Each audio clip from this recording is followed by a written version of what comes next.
को यहाँ short notice पे आने के लिए धन्यवाद।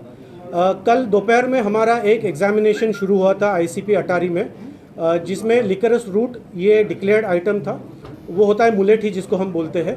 तो वो एग्जामिन करते वक्त हमने जब एक्सरे मशीन में रखा तो उसमें इरेगुलर इमेजेस आए थे। तो बेस्ड ऑन दैट, उसके बेसिस पे हमने वो 100% एग्जामिनेशन पे किया।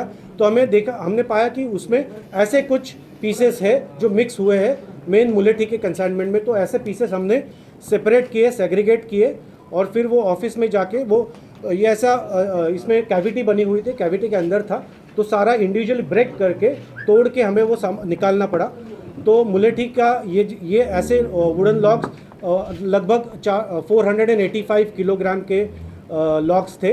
वो हमने पूरी रात भर ऑलमोस्ट चल के, बहुत लंबा टाइम लगा बिकॉज इंडिविजुअली एक एक करके तोड़ना पड़ रहा था। तो वो करके आज हमने वो कंप्लीट किया प्रोसीजर। तो उसमें 102 किलो का सस्पेक्टेड मटेरियल मिला है। वो जो मटेरियल है हमने ड्रग डिटेक्शन किट से उसको टेस्टिंग किया, हमने भी किया, बीएसएफ ने भी किया, और दोनों में वो हेरोइन के लिए पॉजिटिव पाया गया है। तो इसकी जांच के लिए हम वो आगे लेबोरेटरी भेजेंगे। But in the mean time हमने वो सारा सीज़ करके यहाँ लाया है। हम आपको फोटोग्राफ इसके थोड़ी देर में दे देंगे। मैं एक प्रेस नोट भी लाया हूँ, वो भी आपके साथ शेयर करूँगा, उस पर थोड़े फोटोग्राफ्स भी।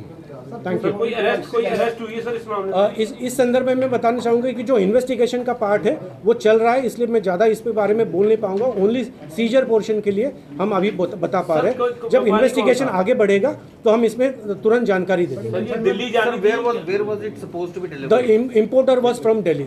ये इम्पोर्टर जो है दिल्ली का था। तो ये पहली कंसाइनमेंट मंगाई है? मैं इसमें और डिटेल्स जो है इन्वेस्टिगेशन के बारे में वो अभी नहीं बता पाऊंगा because they are part of the investigation. Seizure के बारे में आपके कोई अगर डाउट है तो सीजर के डाउट्स प्लीज पूछ सकते हैं। जानी कहाँ थी? दिल्ली के इम्पोर्टर है, दिल्ली के इम्पोर्टर।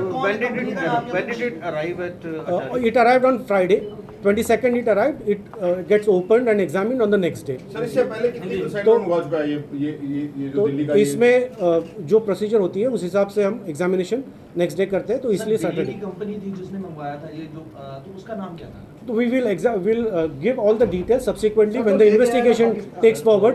इस दौरान आप समझिए इन्वेस्टिगेशन को 24 घंटे भी नहीं हुए हैं, लाइव इन्वेस्टिगेशन चल रहा है, उसमें कोई लिमिटेशंस होते हैं। So please bear with me कि सीजर पोर्शन के बारे में बताइए।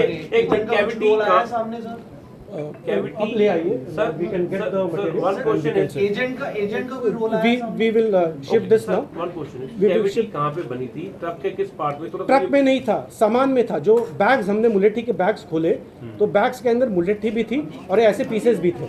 ओके। तो जब वो बड़ा बोरा होता है, जो बोरा होता है, वो जब हमने खोला और ऐसे पीसेस सेग्रीगेट किए तो कैविटी इसमें थी। मुलेठी भी ऐसी होती है? मुलेठी का कलर ऐसा होता है, वो थिन होता है, थोड़ा सा पतला होता है, इससे इतना बड़ा नहीं होता, इससे थोड़ा छोटा ही होता है।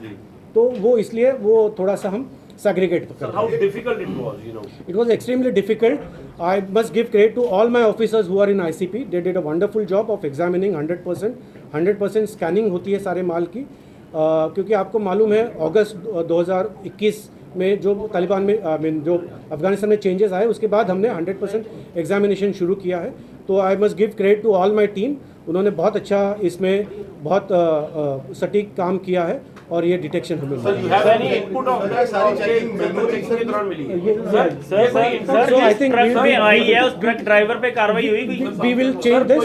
और अभी ये ले आइए सर। मुझे अफगानिस्तान से जो ट्रक आया उस पर कार्रवाई हुई कोई?